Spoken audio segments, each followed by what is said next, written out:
సంఖ్యాకాండములో యేసుక్రీస్తు ప్రభువారు మరి ఎత్తబడిన వాడుగా కనిపిస్తున్నారు. మనము చూసినట్లయితే వారు ఎదోము దేశమును చుట్టిపోవాలని హోరు కొండ నుండి ఎర్ర సముద్ర మార్గముగా సాగినప్పుడు మార్గాయాసము చేత జనుల ప్రాణము సొమ్మసిల్లెను. కాగా ప్రజలు దేవునికిని మోసేకును విరోధముగా మాట్లాడి, ఈ అరణ్యములో చచ్చుటకు ఐగుప్తుల నుండి మీరు మమ్మల్ని ఎందుకు రప్పించుదురి? ఇక్కడ ఆహారం లేదు, నీళ్లు లేవు, చవిసారములు లేవు, ఈ అన్నము మాకు అసహ్యమైనదన్నది. అందుకు యెహోవా ప్రజలలోనికి తాపకరములైన సర్పములను పంపెను. అవి ప్రజలను కరువగా ఇశ్రాయేలీయులలో అనేకులు చనిపోయిరి. కాబట్టి ప్రజలు మోసే యొద్దకు వచ్చి, మేము యెహోవాకును నీకును విరోధముగా మాట్లాడి పాపము చేస్తిమి. యెహోవా మా మధ్య నుండి ఈ సర్పములను తొలగించినట్లు ఆయనను వేడుకొనుమనిరి. మోసే ప్రజల కొరకు ప్రార్థన చేయగా, యెహోవా నీవు తాపకరమైన సర్పము వంటి ప్రతిమను చేయించి స్తంభం మీద పెట్టుము. అప్పుడు కరవబడిన ప్రతి వాడును దాని వైపు చూచి బ్రతుకునని మోసేకు సెలవిచ్చాను. దేవునికి దగ్గరగా స్తోత్రం చెల్లిద్దామా? ఇక్కడ యేసుక్రీస్తు ప్రభువారు ఇత్తడి సర్పమునకు, బ్రాంజ్ సర్పెంట్కు సాదృశ్యంగా కనిపిస్తూ ఉన్నాడు. ఎందుకు ఏంటి లోపల వివరాల్లోనికి మనము వెళ్ళటానికి ప్రజెంట్ సమయం లేదు. కానీ ఇక్కడ చూసినట్లయితే ఎప్పుడైతే ప్రజలు దేవునికి వ్యతిరేకమైనటువంటి మరి పనులు చేస్తూ, ఏంటి దేవునికి వ్యతిరేకమైంది? ఇక్కడ ఇశ్రాయేలు ప్రజలు ఏ పాపము అంటే పెద్ద వ్యభిచారము కానీ లేదంటే దొంగతనము అలాంటి ఏ భయంకరమైనటువంటి మరి పాపాలు చేయలేదు. కానీ ఇక్కడ ఇశ్రాయేలు ప్రజలు చేసినటువంటి భయంకరమైనటువంటి పాపము ఏంటి అంటే దేవునికి అవిధేయకరముగా మాట్లాడడం, దేవుని సేవకునికి వ్యతిరేకంగా మాట్లాడడం, దేవుణ్ణి కార్యాలను మర్చిపోవడం, దేవుణ్ణి చాలా తక్కువ అంచనాతో అంచనా వేయడం. ఇంకా మరొక మాటలో చెప్పాలంటే దేవునికి, దేవుని ప్రజలకు, దేవుని కార్యాలకు వ్యతిరేకంగా వారు ఏం చేస్తున్నారంటే సనుక్కుంటున్నారు, వారు గొనుక్కుంటూ ఉన్నారు. అంటే దీని ప్రకారముగా కొన్నిసార్లు ఈ సనుక్కోవడం అనేది అంత పెద్ద సీరియస్గా మనం పట్టించుకోము. గుసగుసలు ఆడుకోవడం అనేది మనందరి జీవితాల్లో పనిచేస్తున్నటువంటి ఒక పెద్ద పాపం ఈ గుసగుసలు. తిండైనా మానేస్తారు కానీ గుసగుసలు ఆడుకోవడం మాత్రం, తిండైనా మానేస్తారు కానీ చెవులు కొరుక్కోవడం మాత్రం, తిండైనా మానేస్తారు కానీ ముసలమ్మ ముచ్చట్లు మాత్రం. ఎందుకంటే బైబిల్లో రాయబడింది, కొందరు వారి చెవులు ఎలాంటి చెవులు అంట తెలుసా? దురద చెవులు గలవారై అని వాక్యంలో రాయబడింది. ఈ అమ్మ ఎంత రొద్దు ఆకాశవాణి విశాఖపట్నం కేంద్రం వార్తలు చదువుతున్నది అనేటువంటి ఆకాశవాణిగా మారిపోవాలనేటువంటి ఆకాంక్ష ఎక్కువ రక్షింపబడినటువంటి విశ్వాసులకి. ఏ ఊరిలో, ఏ సందులో, ఏ గొంతులో, ఎక్కడ ఏం జరిగినా ఏమండి ఆ వార్తా పత్రికల కంటే కూడా ముందు వీరికి తెలిసిపోద్దండి. అవునా కాదండి? ఎక్కడేం జరిగినా ఏ కబురైనా కూడా ముందు ఈమెకి ముందు చెప్పాలి ఎవరైనా. సో కనుక ప్రియమైనటువంటి దైవ బిడ్డలారా, ఇక్కడ ఏం జరుగుతుంది అంటే వీరు మోసేకు వ్యతిరేకంగా సనుక్కున్నారు. అంతే వారు చేసినటువంటి తప్పు. అయితే మోసే ఏం చేయలేదు కానీ దేవుడే కలుగు చేసుకొని, మోసే ఐగుప్తు దేశంలో ఉన్నప్పుడు ఏమండి కర్రను పడేస్తే పాము అయిపోయింది, మరలా పట్టుకుంటే కర్ర అయిపోయింది. కానీ ఇక్కడ మోసే ప్రార్థిస్తే దేవుడు పాములను పంపించలేదు. తాపకరమైనటువంటి పాములను దేవుడు మోసే ప్రార్థిస్తే పంపించలేదు, దేవుడు కావాలని పంపించాడు. అంటే వారికి అక్కడ దేవుడు తీర్పు తీరుస్తూ ఉన్నాడు. అంటే చూడండి, పాపము, వ్యభిచారము వీటన్నిటికీ కూడా ఒక మాటలో చెప్పాలంటే తర్వాత ఒకవేళ దాని యొక్క ప్రతిఫలము, పాపం యొక్క పాపము చేయడం వల్ల వచ్చే ఆ జీతం మనం పొందుకోవడానికి కొంచెం టైం పడుతుందేమో కానీ ఎప్పుడైతే మన జీవితంలో దేవునికి వ్యతిరేకంగా సనుక్కుంటామో ఎక్కువ ఆలస్యం లేకుండా వెంటనే దేవుడు తన యొక్క శిక్షను ఖచ్చితంగా ప్రజల మీదకి తీసుకొని వచ్చే అవకాశం ఉంది అని ఈ లేఖనం తెలియజేస్తుంది. అంటే పాపానికి వచ్చే జీతం మరణం, దాని అంతం నిత్య నరకం. మనందరూ కూడా తెలుసు. ఒక దొంగతనం వలనో, ఒక వ్యభిచారం వలనో, లేదా ఇంకో రకమైన పాపము బహుశా దాని యొక్క ప్రతిఫలాన్ని మనం పొందుకోవడానికి మనం ఏది విత్తుతామో అదే కోసం. ఒకవేళ దాని మూలంగా మనకు వచ్చే అనర్థము కొంచెం ఆలస్యం అవుతుందేమో కానీ దేవునికి వ్యతిరేకంగా నువ్వు మాట్లాడే మాట, దేవుని సేవకులకు వ్యతిరేకంగా నువ్వు మాట్లాడే మాట, దేవుని బిడ్డలకు వ్యతిరేకంగా నువ్వు మాట్లాడే మాట, నీవు మాట్లాడుతూ ఉంటే దేవుడు చూస్తూ ఊరుకోడు. అందుకే నేను మన నోటిలో నుండి బయలుపెడుతున్న ప్రతి మాట మరీ ముఖ్యంగా which is very much related to God. దేవుని విషయంలో కొన్నిసార్లు మనకు నోటికి వచ్చినట్లుగా మనం వాగిస్తూ ఉంటాం. అసలు దేవుడు ఉన్నాడా? అసలు దేవుడే ఉంటే మాకెందుకు ఇన్ని కష్టాలు? దేవుడే ఉంటే ఇన్ని సంవత్సరాలుగా దేవుడు ఏం చేస్తున్నాడు? ఎందుకు మా బాధలు అలాగే ఉన్నాయి? ఎందుకు మా అప్పులు తీరటం లేదు? అసలు దేవుడు లేదు, ఏమి లేదు. ఈ రోజు నుంచి ఎవరు నా దగ్గరికి ఇంకా రావద్దు. ఇలా ఎంతోమంది, చాలామంది వారి జీవితంలో ఏం చేస్తున్నారంటే నష్టం జరిగినప్పుడు, వారు ప్రియమైన వారిని పోగొట్టుకున్నప్పుడు కొంతమంది దేవుడికే దూరం అయిపోతూ ఉన్నారు. నష్టం జరిగినప్పుడు నాకింత పెద్ద నష్టం జరిగింది, వాళ్ళందరూ బాగానే ఉన్నారని చెప్పి ఎవరి మీద ఎక్కువ కోపగించుకుంటున్నారంటే దేవుని మీద కోపగించుకోవడమే కాకుండా కొంతమంది దేవునికి వ్యతిరేకంగా ఏం చేస్తున్నారండి? సనుక్కుంటూ వారి ప్రాణం ఏమైపోయిందట? సొమ్మసిల్లి దేవునికిని మోసేకును విరోధముగా మాటలాడి అనేటువంటి మాట. ఏమండి, ఇల్లు చూపిస్తే వాసాలు లెక్క పెట్టేసి ఇల్లు నాదే అన్నాడట ఒకడు. వాసాలు అంటే తెలుసు కదండి, వరుసగేస్తారు. ఏకంగా పంచాయతీ పెట్టి ఇల్లు నాదండి, కావాలని లెక్క పెట్టుకోండి, ఇదిగో దరిదాపుగా 12 వాసాలు ఉన్నాయి అని ఏమి లెక్కలని చెప్పేస్తే అలా ఉన్నట్టుకుంది ఇక్కడ వ్యాపారం.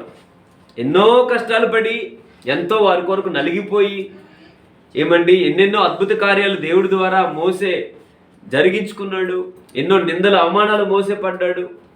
నీవెవడు అని చెప్పి ఎన్నో వ్యతిరేకమైనటువంటి పరిస్థితులు మోసే ఎదుర్కొని ఇన్ని బాధలు పడి ఫరోతో వాదించి అద్భుత కార్యాలు దేవుని కృపలో జరిగించి మొత్తానికి వారందరినీ కూడా వారి బానిస బ్రతుకులలో నుండి ఒక గొప్ప విడుదలను దేవుని యొక్క కృపలో మోసే దేవుని యొక్క శక్తి ద్వారా విడిపిస్తే బయటకు తీసుకొస్తే ఐగుప్తులో ఉన్నంతసేపు ఏమన్నారండి? మమ్మల్ని విడిపించి ప్రభువా అని గట్టిగా ఏడ్చి ప్రార్థన చేస్తే దేవుడు కనికరించి మోసేను పంపించి చాలా సంఘాల్లో, ఈవెన్ సంఘాల్లో కొంతమంది అలాగేనండి, పరిస్థితులు బాగోలేనప్పుడు ఏడుస్తూ దేవుడి మందిరానికి వస్తారు. దేవుని సేవకుడు కన్నీరు కార్చి వారి కొరకు ప్రార్థన చేసినప్పుడు తప్పకుండా దేవుడు వారిని దీవిస్తాడు. దీవించి వారి పరిస్థితి మారిపోయిన తర్వాత, వారు ఆర్థికంగా దీవించబడిన తర్వాత, కార్లు, మేడలు, మిద్దెలు, బంగ్లాలు కట్టుకున్న తర్వాత, ఏ దైవజనుడైతే కన్నీరు కార్చి ప్రార్థన చేస్తే ఈరోజు ఆ స్థితిలో ఉన్నారో ఆ స్థితిని కొంతమంది మర్చిపోతున్నారు. ఇక్కడ అదే జరిగింది. అన్ని పాపాల కంటే భయంకరమైన పాపం అదే. చేసిన మేలు ఎప్పుడూ మర్చిపోకూడదు. నీ కొరకు కన్నీరు కార్చినటువంటి ఆ పాస్టర్ గారిని ఎవరు ప్రార్థిస్తే నీ జీవితంలో అద్భుతాలు జరుగుతున్నాయో, నువ్వు క్షేమంగా ఉండాలని నీ కొరకు రాత్రి పగలు ప్రార్థించే ఆ దైవ సేవకుని, ఆ సంఘాన్ని నువ్వు మర్చిపోకూడదు. ఈవెన్ నా సేవ అనుభవంలో కూడా ఇలాంటి అనుభవాలు ఎన్నో ఉన్నాయి. అయితే వారు క్షేమంగా ఉండాలని మాత్రం నేను కోరుకుంటున్నాను. కానీ ఇక్కడ ఏం జరుగుతుందంటే అంత మేలు చేసినటువంటి ఆ దేవుణ్ణి, మేలు చేసినటువంటి దేవునికి సేవకుని వ్యతిరేకంగా వారు ఏం చేశారంటే విరోధముగా మాట్లాడి వారికి నోటికి నచ్చినట్టుగా మాట్లాడుతూ అరణ్యంలో చచ్చిపోవడానికి మమ్మల్ని ఐగుప్తుల నుండి మీరు తీసుకొచ్చారా? ఇక్కడ ఆహారం లేదు, నీళ్లు లేవు, చవిసారములు లేని ఈ అన్నము మాకు అసహ్యమైనది, అందుకు అని వారు అన్నారో లేదు, యెహోవా ప్రజలలోనికి తాపకరములైన సర్పములను పంపెను. ఆలస్యం ఉందండి అక్కడ. అందుకే జీవ మరణములు 4 వశము. ఏమండి, ఆదాము అవ్వలు శాపగ్రస్తం అయిపోవడానికి కారణం ఏంటంటే, ఏమండి, తినొద్దన్న దాన్ని తిన్నారు. ఒకటోది. రెండోది, వారి నోటితో వారు ఏం చేయలేదు, ఒప్పుకోలేదు. నేను కాదంటే నేను కాదు. ఎందుకు ఇలా చేసావని ఆదాము గడితే, నీవు నాకు ఇచ్చిన భార్యే అంటే అర్థం ఏంటి? అసలు నువ్వు ఇయ్యకపోతే నేను బాగానే ముందును అంటే ఇది ఎవరి తప్పు? దేవుని తప్పును ఆయన మీద దొరేస్తాను. సో నీ జీవితంలో ఆశీర్వాదాలు అనేవి 4 అంగుళ నాలుక మీద ఆధారపడి ఉంటాయి. ఏంటండి ఆశీర్వాదాలు అనేవి? 4 అంగుళాల నాలుక. నా బ్రతుకింతే, నా జీవితం ఇంతే, అసలు నాకంటే ఇంకా మంచి రోజులు రావు, నేను బ్రతికినంత వరకు ఇంకా చచ్చేదాకా చేపల మోతే అని నోటితో నువ్వు ఒప్పుకుంటే నీకు అలాగావు. అంటే నువ్వు దేవుడు నీ పట్ల కలిగి ఉన్న ప్రణాళికలకు వ్యతిరేకమైన మాట మాట్లాడుతున్నావు కాబట్టి నిజంగా దేవుని ఆశీర్వాదాలు నువ్వు పొందుకోలేవు. కానీ నువ్వు ఎలాంటి దుర్భరమైనటువంటి పరిస్థితుల్లో ఉన్నా, నేను భయపడను, నా దేవుడు నాకు తోడుగా ఉన్నాడు, తప్పకుండా దేవుడు నన్ను దీవిస్తాడు, నన్ను ఆశీర్దిస్తాడు, నా స్థితిని దేవుడు మారుస్తాడని ఎప్పుడైతే నువ్వు యథార్థమైనటువంటి హృదయంతో నోటితో ఒప్పుకుంటావో తప్పకుండా నీ స్థితిగతులను దేవుడు ఖచ్చితంగా మారుస్తాడు. హల్లెలూయా. సో కనుక ఇక్కడ ఎప్పుడైతే దేవుడికి వ్యతిరేకంగా మాట్లాడారో తాపకరమైనటువంటి సర్పములు దేవుడు పంపించి అవి ప్రజలను కరువుగా ఇశ్రాయేలీయులు అనేకులు ఏమైపోయారమ్మా, చనిపోయిరి. అప్పుడు మరలా దేవుడి శాఖ దగ్గరికి వెళ్ళి, అయ్యా దేవునికి మీకు వ్యతిరేకంగా పాపం చేశామయ్యా, మమ్మల్ని క్షమించండి అయ్యా, మీరు ప్రార్థన చేయండి అంటే అప్పుడు మరలా కాబట్టి మోసే ఏం చేశాడు? దేవుడు ఏం చెప్పాడంటే, మోసే ప్రజల కొరకు ప్రార్థన చేయగా. హల్లెలూయా. సత్యాన్ని మీరు గ్రహించండి. దేవుని సేవకుని యొక్క ప్రార్థన ఇదిగో సంఘానికి వస్తున్నటువంటి మీకు చాలా చాలా చాలా చాలా అవసరం. దేవుని సేవకునైనటువంటి నేను కావచ్చు, దైవజనరాలు కావచ్చు, మీ కొరకు ప్రతిరోజు మేము చేసే ప్రార్థన ఖచ్చితంగా మీ కుటుంబాలకు ఒక గొప్ప తరగని ఆశీర్వాదాన్ని ఖచ్చితంగా తీసుకొస్తుంది. అక్కడ అందరు ఉన్నారు, ప్రార్థన చేస్తే అయిపోద్ది, కానీ ఎవరు ప్రార్థన చేస్తే అక్కడ కార్యం జరిగిందంటే దైవజనుడు అయినటువంటి మోసే ప్రార్థన చేశాడు. కొన్నిసార్లు ప్రార్థన అయిపోయిన తర్వాత ముందుకు వచ్చి కొంతమంది ప్రార్థనలు చేయించుకుంటూ వెళ్తున్నారంటే వారు బుద్ధి లేక కాదు, అయ్యో ఇదిగో ఈ ఆరాధన అంతట్లో దేవుని మహిమ చేత నింపబడిన ఆ దైవజనుడు మా మీద చేతులుంచి ప్రార్థిస్తే ఆ ప్రభావము ఖచ్చితంగా మేము అనుభవిస్తాము, ఖచ్చితంగా దేవుడు దీవిస్తాడు అనేటువంటి ఒక ఆశతో, ఒక విశ్వాసంతో వారు వచ్చి ప్రార్థన చేసుకుని వెళ్తారు. అందులో ఏమి కూడా తప్పు లేదు. దేవునికి స్తోత్రం చెప్తారా? అయ్యా మా కొరకు ప్రార్థన చేయండి అని దైవజనుడికి మీరు అడగడంలో కూడా ఏమి తప్పు లేదు. ఇది దైవ సేవకుని యొక్క బాధ్యత. ఏంటి అంటే, నేను మీ కొరకు దైవజనుడు అన్నవాడు ప్రార్థన చేయకపోతే కూడా పాపం అని దేవుని వాక్యంలో ఉంది. సో కనుక ప్రార్థించిన వెంటనే ఇక్కడ ఏం జరిగిందంటే, మోసే ప్రజల కొరకు ప్రార్థన చేయగా యెహోవా నీవు తాపకరమైనటువంటి సర్పం ఒక వంటి ప్రతిమను చేయించి స్తంభం మీద పెట్టుము, అప్పుడు కరవబడిన ప్రతివాడును దాని వైపు చూచి బ్రతుకునని మోసేకు సెలవిచ్చును. కాబట్టి మోసే ఇత్తడి సర్పం ఒకటి చేయించి స్తంభం మీద దానిని పెట్టును. అప్పుడు సర్పపు కాటు తినిన ప్రతివాడు ఆ ఇత్తడి సర్పమును నిదానించి చూచినందున బ్రతికెను. హల్లెలూయా చెప్తారా? చేతులు పైకెత్తి దేవునికి స్తోత్రం. ఇక్కడ యేసుక్రీస్తు ప్రభు వారు ఇక్కడ సంఖ్యాకాండములో ఎలా మనకు అనిపిస్తున్నాడంటే, ఏమండి ఇక్కడ మనం చూసినట్లయితే ఇత్తడి సర్పముతో పోల్చబడ్డాడు. ఇత్తడి సర్పము, ఇత్తడి ఏ కలర్లో ఉండదంటే వైట్ కలర్లో ఉంటుంది. ఎందుకండి సర్పము అంటే? ప్రియమైన దేవుని బిడ్డలారా, మరి వారందరూ కూడా దేంతో కరవబడ్డారంటే ఆ సర్పంతోనే కరవబడ్డారు. అయితే ఈ యొక్క తాపకరమైనటువంటి సర్పము మోసే చేసింది ఇత్తడి సర్పము.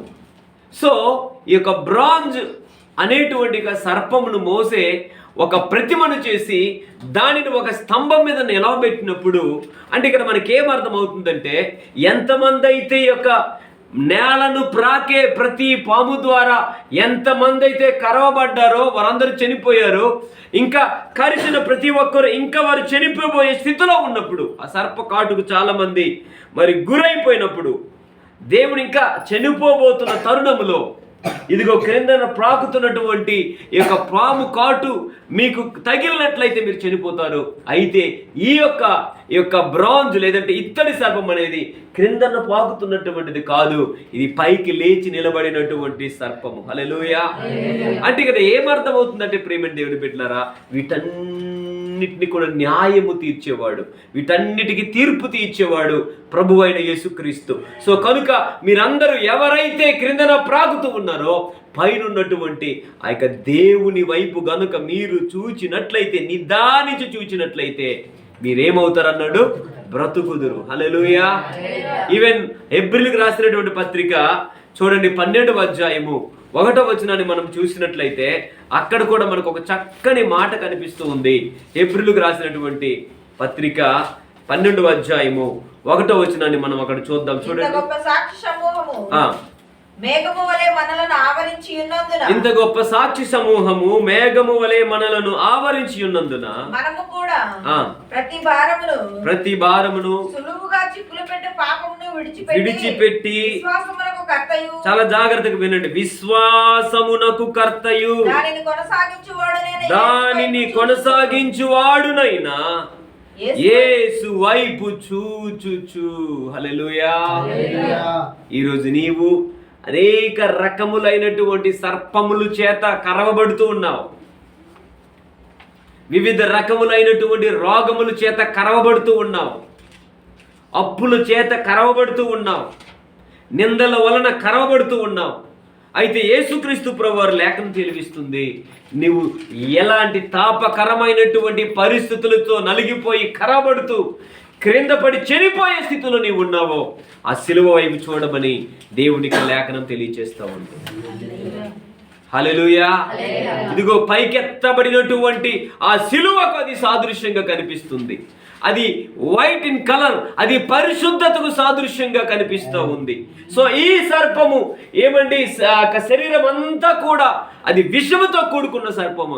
ఆ విషముతో కూడుకున్న సర్పములైతే ఈ సర్పము ఇదిగో ఆ విషమునకు విరుగుడుగా కనిపిస్తూ ఉంది. ఈ సర్పము ప్రాణాన్ని తీస్తూ ఉంటే ఈ సర్పము ప్రాణాన్ని పోస్తా ఉంది. హల్లెలూయా చెప్తారు బిగ్గరగా. అది సిలువకు సాదృశ్యంగా కనిపిస్తూ ఉంది ప్రియమైన దేవుని బిడ్డలారా. సో కనుక ఇదిగో యేసు వైపు చూచిన ప్రతి ఒక్కరిని బట్టి, ఇంకా ఈవెన్ ఆ మత్తయి సువార్తలు కూడా మనం చూసినట్లయితే, మరి యేసుక్రీస్తు ప్రభు వారి పేతురు గారు మరి నీటి మీద నడుచుకొని వెళ్ళిపోతూ ఉన్నప్పుడు ఏమండి, యేసుక్రీస్తు ప్రభు వారిని చూసి అంటాడు, నిజంగా యేసయ్య నీవే నిజంగా మరి యేసుక్రీస్తు అయితే, ప్రభువా నీవే అయితే నీళ్ళ మీద నడిచి వచ్చేటట్టుగా నాకు సహాయం చేయను అన్నప్పుడు, నీవే అయితే ఏంటయ్యా, నేనే రా అని పిలిచిన వెంటనే యేసు వైపు చూచినంతసేపు అద్భుతాలు జరుగుతూనే వచ్చాయి. హల్లెలూయా. మరణము పేతురు కాళ్ళ క్రింద ఉంది. ఆమేన్. ఈ మరణము పేతురు కాళ్ళ క్రింద ఉంది. ఎప్పుడైతే యేసు వైపు చూడడం మానేసి అలల వైపు చూశాడో ఏమండి, మరణం కాళ్ళు పట్టి కిందకు. ఈవెన్ ఇక్కడ యెహోషువ నాయకత్వంలో ఏమండి వారు దేవుని యొక్క సేవకులైన వారు, యాజకులైన వారు మందసమును వారి భుజముల మీద పెట్టి వారి మొదటి అడుగు యొర్దాను నది మీద ఏమండి మోపిన వెంబటనే యొర్దాను నది ఎలా మారిపోయిందో తెలుసా? ఏకరాశిగా మారిపోయింది. అంటే వారు దేన్ని ఎత్తి పట్టుకున్నారు తెలుసండి? మందసాన్ని. ఆమేన్. దేన్ని ఎత్తి పట్టుకున్నారండి? మందసాన్ని. అంటే అది వారి భుజాల మీద, అంటే పైకెత్తబడినట్లుగా, మందసము పైకెత్తబడినట్లుగా మనకు అర్థమవుతుంది. నీ జీవితంలో ఎప్పుడు కూడా యేసుక్రీస్తు ప్రభు వారిని నువ్వు పైనే ఉంచాలి. అంటే ఆయనకి ఇవ్వాల్సిన ప్రాధాన్యతను ఖచ్చితంగా నీవు నీ జీవితంలో ఎప్పుడు కూడా మొదటి వ్యక్తిగా ఆయన ఉంచాలి. హల్లెలూయా. నిత్యము ఆ వ్యక్తిని చూస్తూ ఉండాలి. ఎప్పుడైతే అలాంటి అనుభవాలు కూడా నువ్వు వెళ్తావో ఆయనలోనే సాతానులో ప్రాణాన్ని తీసేటువంటి కార్యం జరుగుతూ ఉంటే యేసుక్రీస్తు ప్రభువారిలో ఏమండి ప్రాణాన్ని ఆయన ప్రాణదాతగా ఆయన జీవము దాతగా మనకి ఇక్కడ కనిపిస్తూ ఉన్నాడు ప్రియులారా. సో ఓన్లీ ద థింగ్ ఏం చేయాలంటే ఆయన వైపు ఆ సర్పం వైపు ఆ యొక్క బ్రాంజ్ ఆ యొక్క సర్పెంట్ వైపు ఇత్తడి సర్పం వైపు వారు నిదానించి చూచినట్లు వారందరూ బ్రతికారు. ఇక్కడ దేనికి సాదృశ్యం ఉందంటే లోకములో చాలా మంది పాపం అనేటువంటి మరి సర్పముల వలన కరవబడిన వారై నరకానికి జోగిపోతూ ఉన్నారు చాలా మంది. అది ఇక్కడ ఈ లేఖనం తెలియచేస్తూ ఉంది. అలా పాపము వలన నరకానికి జోగిపోతున్నటువంటి అనేక మంది ఎవరైనా కావచ్చు, ఎంత ఘోర పాపులైనా కావచ్చు, యేసుక్రీస్తు వైపు చూచినట్లయితే నీ పాపాలు క్షమించబడతాయి. నీకు నరకం అనేటువంటి యొక్క శిక్షలో నుండి నిన్ను దేవుడు తప్పిస్తాడు. ఏమండి, మరణమునకు బదులు ఆయన వైపు చూస్తే నీకేం కలుగుతుంది? జీవము కలుగుతుంది. ఏమండి, క్రిందను చూస్తే నీ యొక్క జీవితంలో రక్షణ లేదు. పైకి చూసినప్పుడు క్రీస్తు వైపు చూసినప్పుడు అక్కడ ఆయనలో ఏం దొరుకుతుందంటే జీవము దొరుకుతుంది, క్రీస్తులో రక్షణ దొరుకుతుంది, భద్రత దొరుకుతుంది, క్షేమము దొరుకుతుంది. హల్లెలూయా చెప్తారు బిగ్గరగా, నిదానించి చూచినట్లుగా. సో కనుక విశ్వాసమునకు కర్తయు దానిని కొనసాగించువాడునైనా యేసు వైపు చూచుచు అనేటువంటి మాట అక్కడ మనకు కనిపిస్తూ ఉంది. యోహాను సువార్త 3వ అధ్యాయాన్ని కూడా ఒకసారి మనం తెరుద్దాం. యోహాను సువార్త 3వ అధ్యాయము 14 వచనం చదవమ్మా.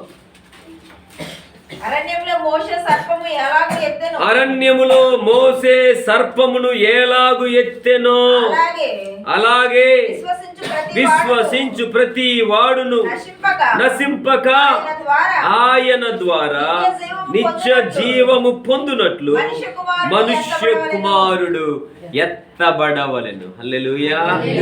ఎవరండి? యేసుక్రీస్తు ప్రభువారు ఇక్కడ దేనికి సాదృశ్యంగా కనిపిస్తున్నాడంటే ఎత్తబడిన క్రీస్తుగా సంఖ్యాకాండంలో కనిపిస్తూ ఉంటాడు.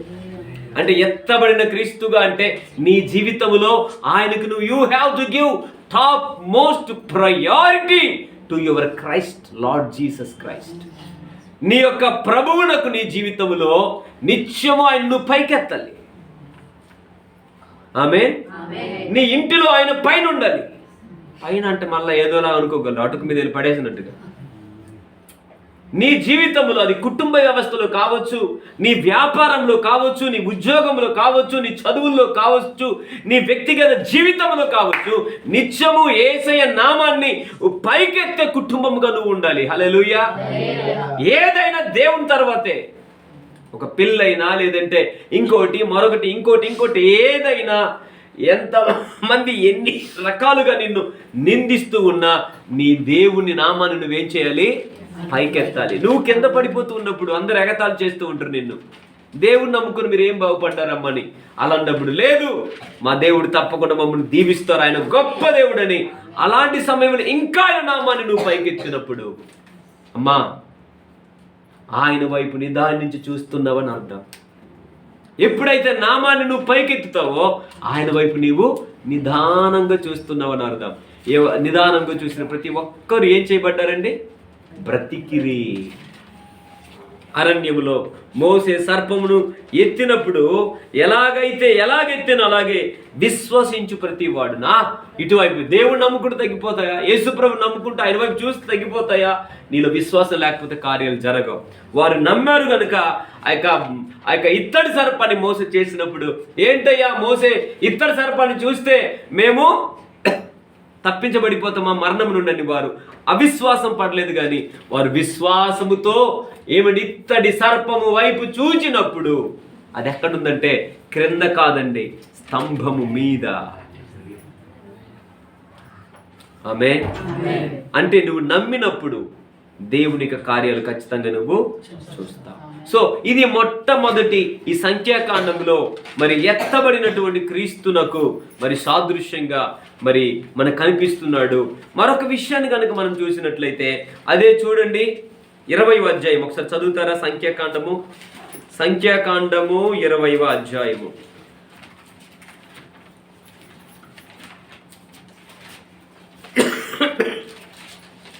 సంఖ్యాకాండము 20వ అధ్యాయము 8వ వచనం చదవండి. నీవు నీ కర్రను తీసుకొని నీవును నీ సహోదరుడైన అహరోనును ఈ సమాధిని పోగు చేసి వారి కన్నుల ఎదుట ఆ బండతో మాటలాడు. అది నీళ్లనిచ్చును. నీవు వారి కొరకు నీళ్లను బండలో నుండి రప్పించిన జనసమూహమునకు వారి పశువులకు త్రాగుటకిమ్ము. యెహోవా అతనికి ఆజ్ఞాపించినట్లు మోషే ఆయన సన్నిధి నుండి ఆ కర్రను తీసుకొని పోయాను. తరువాత మోషే అహరోనులు ఆ బండ ఎదుట సమాజమును పోగు చేసినప్పుడు అతడు వారితో, ద్రోహులారా వినుడి, మేము ఈ బండలో నుండి మీ కొరకు నీళ్లు రప్పింపవలెనా అనెను. అప్పుడు మోషే తన చెయ్యి ఎత్తి 2 మారులు తన కర్రతో ఆ బండను కొట్టగా నీళ్లు సమృద్ధిగా ప్రవహించెను. హల్లెలూయా చెప్తారు బిగ్గరగా. ఇక్కడ చాలా ట్విస్టులు మనకి ఇక్కడ కనిపిస్తున్నాయి.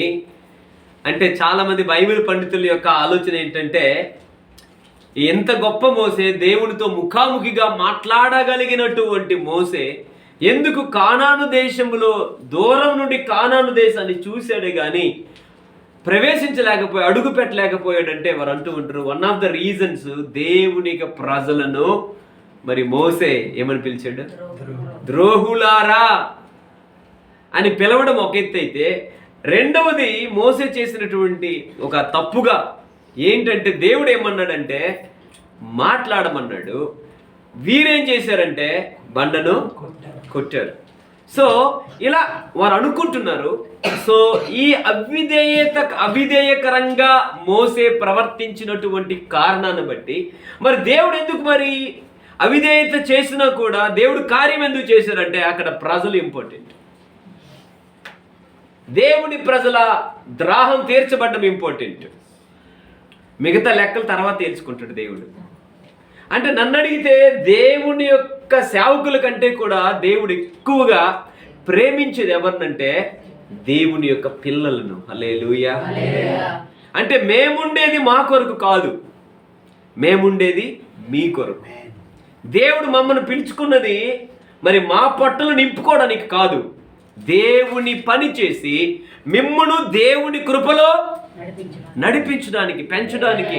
అంటే దేవునికి మీకు మధ్యవర్తులుగా, మీ కొరకు ప్రార్థించే వ్యక్తులుగా దేవుడు పనిముట్లుగా ఆయన సేవకులుగా ఎంచుకున్నాడు.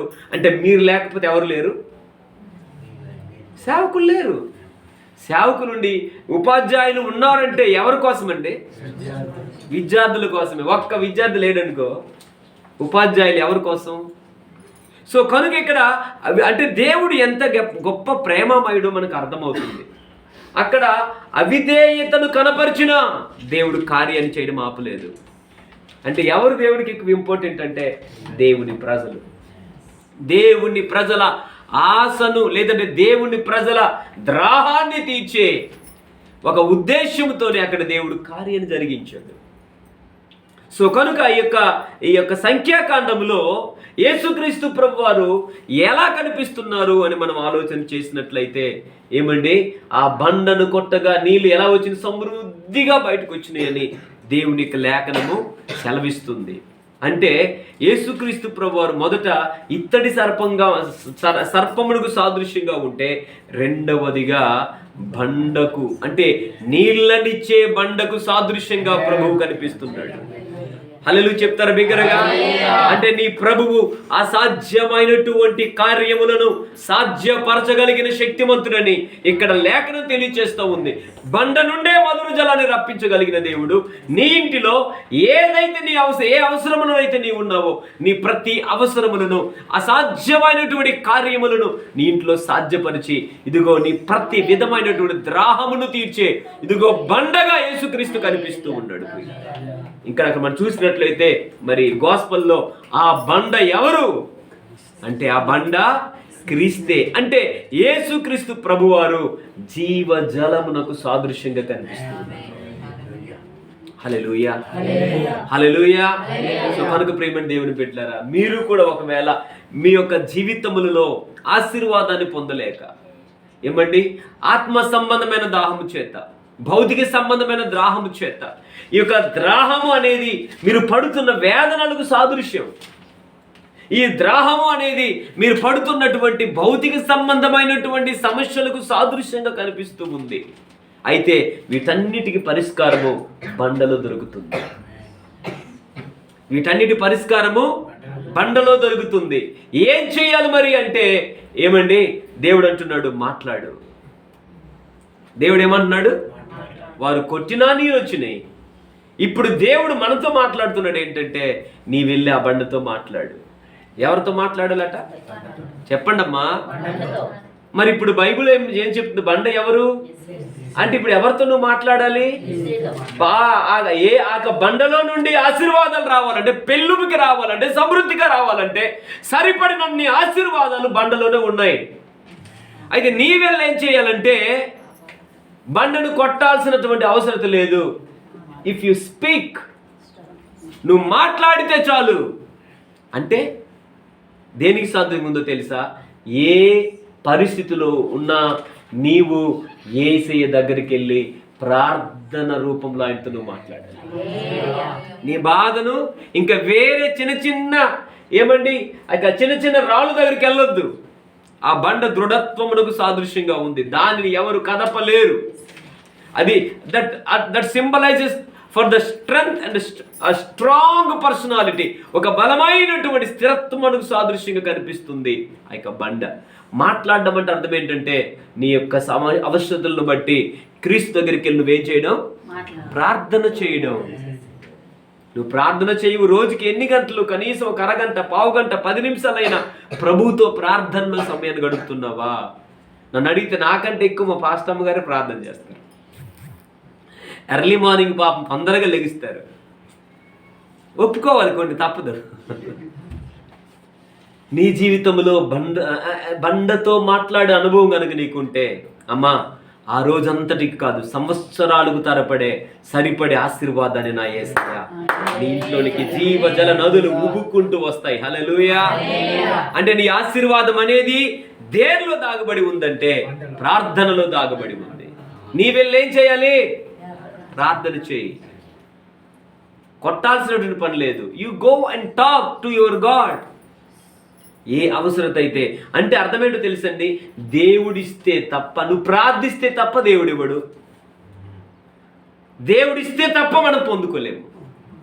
యెహోవా ఆశీర్వాదము ఐశ్వర్యమునిస్తుంది. ప్రజల ఆ మనుషుల యొక్క కష్టము చేత ఆశీర్వాదం ఎక్కువ కాదు అన్న సత్యము. ఒకటి నేనేమన్నానంటే, ఇత్తడి సర్పమునకు క్రీస్తు సాదృశ్యంగా కనిపిస్తున్నాడు. రెండోది జీవ జలమునిచ్చే బండగా క్రీస్తు కనిపిస్తున్నాడు. ఏమండి అదే 24:17 వచనాన్ని మనం చూసినట్లయితే, నక్షత్రము యాకోబులో ఉదయించును. ఉందమ్మా 24:17 చదవండి త్వరగా. ఆయనను చూచుచున్నాను గాని ప్రస్తుతమున ఉన్నట్టు కాదు. చూచుచున్నాను గాని సమీపమున ఉన్నట్టు కాదు. నక్షత్రము యాకోబులో ఉదయించును. చాలండి. నక్షత్రం ఎక్కడ ఉదయిస్తుంది? ఇది ఎక్కడంటే యాకోబు వంశావళిలో నుండి వచ్చినటువంటి యేసుక్రీస్తు ప్రభువారు ఏమండి ఆయన యొక్క రాజరికమునకు, అంటే ఇక్కడ యేసుక్రీస్తు ప్రభువారు సంఖ్యాకాండములో ప్రవచనాత్మకంగా చెప్పబడ్డారు. ఆయన ఏమై ఉన్నాడు అంటే ఆయన రాజులకు రాజయ్య ఉన్నాడు. హల్లెలూయా. ఆయన ప్రకాశించే నక్షత్రంతో పోల్చబడ్డాడు. ఇంకా చెప్పండి చాలా ఉన్నాయి. ఇదే సంఖ్యాకాండ 35వ అధ్యాయంలో మనం చూసినట్లయితే అక్కడ చాలా రకాలైనటువంటి ఏమండి ఏం కనిపిస్తాయి అంటే ఆశ్రయపురములు మనకి కనిపిస్తాయి. ఏం కనిపిస్తాయి అమ్మా? ముగించాను, ఏడొద్దు. చాలా రకాలైన ఆశ్రయపురములు మనకి కనిపిస్తాయి. అంటే ఒక వ్యక్తి ఒక ఆశ్రయపురములోనికి అడుగు పెట్టినప్పుడు ఆ వ్యక్తికి ఎటువంటి హాని జరగదు. Is in the safe place. అంటే ఎవరైనా ఒక వ్యక్తి ఆ వ్యక్తిని చంపుదామని తరుముతూ ఉన్నప్పుడు ఒక్కసారి ఆశ్రయపురములో అడుగు పెడితే ఏ వ్యక్తి కూడా చంపకూడదు. ఎంత కోపమున్నా ఆ ఆశ్రయపురంలో బయటకు వస్తేనే నువ్వు చంపాలి. ఆశ్రయపురంలో ఉన్నంతసేపు ఆ వ్యక్తి మరణానికి దూరంగా ఉన్నాడు. అంటే ఆ వ్యక్తిని ఎవ్వరు ఏమీ చెయ్యలేరు. దేవునికి స్తోత్రం. అక్కడ మీరు 35 వచ్చి ఇంటికి వెళ్ళి చదవండి, మనకి టైం లేదు, మళ్ళా వివరిస్తే మళ్ళా మీరు నన్ను ఇక్కడ ఉంచలేమరు. సో కనుక 4వదిగా క్రీస్తు ఎలా కనిపిస్తున్నాడంటే ఆశ్రయ దుర్గముగా. ఆమేన్. అంటే యేసుక్రీస్తులోనికి నువ్వు వచ్చినప్పుడు, అమ్మా యేసుక్రీస్తుని తెలుసుకున్నారు మీరు, యేసుక్రీస్తులోనికి వచ్చారు అంటే దుష్టుడు మిమ్మల్ని ఏమీ చెయ్యలేడు. మీరు ఒక భద్రతలో ఉన్నారు, మీరు ఒక కంచెలో ఉన్నారు, మీరు ఒక ప్రత్యేకమైనటువంటి ఆశ్రయములో ఉన్నారు. ఆశ్రయపురమైనటువంటి క్రీస్తులో మీరు భద్రపరచబడ్డారు. దేవుడికి స్తోత్రం. ఎన్ని బాధలైనా, ఎన్ని అప్పు బాధలైనా, ఎన్ని ఇరుకులైనా, ఎన్ని ఇబ్బందులైనా ఏది మిమ్మల్ని ఏమీ చేయలేదు. ఎందుకంటే ఆ పురము సాక్షాత్తు ఎవరై ఉన్నారు అంటే ఆశ్రయపురము సాక్షాత్తు నీవు నమ్ముకున్న యేసుక్రీస్తు ఉన్నాడు. అంటే అది క్షేమమునిచ్చే పురముగా, క్షేమమునిచ్చే పురమునకు సాదృశ్యంగా కనిపిస్తుంది, భద్రతకు సాదృశ్యంగా కనిపిస్తుంది. సో కనుక ఈ సంఖ్యాకాండములో యేసుక్రీస్తు ప్రభువారు ఇలా దాచబడ్డాడు. ఎంతమందికి అర్థమవుతుంది చెప్పండి? కొన్ని విషయాలు ఏమైనా నేర్చుకుంటున్నారా? అంటే ఈరోజు ఎన్ని పుస్తకాలు మనం చదివాము? ఎన్ని చదివామమ్మా? ఆదికాండాన్ని చూసాము, నిర్గమకాండాన్ని చూసాము, లేవీకాండం చూసాము, సంఖ్యాకాండం చూసాము. మనం ఏం చేయాలి? బండతో. అందుకని వాక్యంలో ఉంది యేసుక్రీస్తు ప్రభువారు యోనా కంటే గొప్పవాడు. ఎందుకు అని ఆలోచన చేసినప్పుడు అక్కడ జరుగుతున్న సన్నివేశం ఏంటంటే దేవుడు యోనాను నినివేకి వెళ్ళమంటే ఎక్కడికి వెళ్ళిపోతున్నాడు? అయితే ఏం చేశారు అక్కడ ఉన్న ప్రజలు? ఎత్తి సముద్రములో పడవేసిన తరువాత ఏమైంది? చేప మింగింది ఒకటే. ఓకే, తర్వాత ఏమైంది? తర్వాత ఏమైంది? తుఫాను నిమ్మలమైపోయింది. ఎందుకు ఆయన యోనా కంటే గొప్పవాడంటే ఆ యొక్క తుఫానును ఆపాలి అంటే యోనా యొక్క శరీరము సముద్రములో పడిపోవాలి. అంటే ఆయన శరీరము నీటిని తాకితేనే ఇక్కడ తుఫాను అణిగిపోయింది. కానీ యేసుక్రీస్తు యోనా కంటే ఎందుకు గొప్పవాడంటే ఆ తుఫానును ఆపటానికి యేసుక్రీస్తు ప్రభువారు శిష్యులు బయలుదేరి వెళ్తూ ఉన్నప్పుడు అక్కడ కూడా తుఫాను వచ్చింది. యేసుక్రీస్తు ప్రభువారు శిష్యులతో నన్ను తీసుకుని వెళ్ళి సముద్రంలో పడేయండి అనలా. ఒకవేళ పడేస్తే యోనాకి యేసు ప్రభుకి తేడా లేదు. ఆయన ఏమన్నాడు తెలుసా? ఆయన శరీరం వెళ్ళి తాకలేదు, ఆయన మాట వెళ్ళి తాకింది నీటిని. ఆమేన్. ద వర్డ్ ఏ తుఫాన్ శాంత్ హో జావ్ అన్నాడు అంతే. నిమ్మలమైపోవుగాక, నిమ్మలమవునుగాక అని పలికిన వెంటనే తుఫాన్ ఏమైపోయింది? అంటే ఆయన బాడీ వెళ్ళి తగిలితే గానీ అక్కడ తుఫాన్ ఆగలేదు. కానీ ఇక్కడ బాడీ వరకు అవసరంలా, ఆయన మాట వెళ్ళి తాకితే చాలు తుఫాన్ ఆగిపోయింది. అందుకే ఆయన యోనా కంటే. అందుకే నేనేమన్నానంటే you talk to your God. నువ్వు నేనేం చేయాలంటే జస్ట్ మాట్లాడు బండతో. There is such a great power in his word. So కనుక ప్రియమైనటువంటి దైవ జనాంగమా, ఈ సంఖ్యాకాండంలో క్రీస్తు ఏమై ఉన్నాడంటే ఇత్తడి సర్పమునకు సాదృశ్యంగా ఉన్నాడు. ఏమండి? జీవ జలమునిచ్చే బండకు సాదృశ్యంగా ఉన్నాడు. తర్వాత నక్షత్రం అనగా ప్రకాశించే నక్షత్రం, ఆయన రాజులకు రాజుగా సాక్ష్యంగా కనిపిస్తూ ఉన్నాడు. 4వదిగా ఆశ్రయపురముగా కనిపిస్తున్నాడు. అమ్మా, నీకు చక్కనైనటువంటి ఆశ్రయాన్ని ఇచ్చే, అందుకే ఆ కీర్తన గ్రంథాల్లో ఎక్కడ మీరు చదివినా అక్కడ మనకి చాలా చక్కగా ఏసేనా దేవుడైన ఆశ్రయమై ఉన్నాడు. ఆయన ఆశ్రయ దుర్గమున రక్షణ శృంగము, ఆయన ఎత్తైన కోట అనే పదాలు అక్కడ మనం చూస్తూ ఉంటాం. ఎందుకంటే ఆ వ్యక్తులకు ఆశ్రయపురానికి వెళ్ళినప్పుడు ఆ వ్యక్తులకు ఏ కొదువ ఉండదు. ఇప్పుడు నువ్వు యేసయ్య దగ్గరికి వచ్చావు, నువ్వు ఆశ్రయపురంలో ఉన్నావు. ఆశ్రయపురంలోనికి వచ్చిన వాళ్ళే పరలోకపురాన్ని చేరుకోగలరు. అట్లాంటి గొప్ప కృప దేవుడు మనందరికీ దయచేయును గాక. ఆమేన్. బిగ్గరగా ఒకసారి హల్లెలూయా చెప్దామా?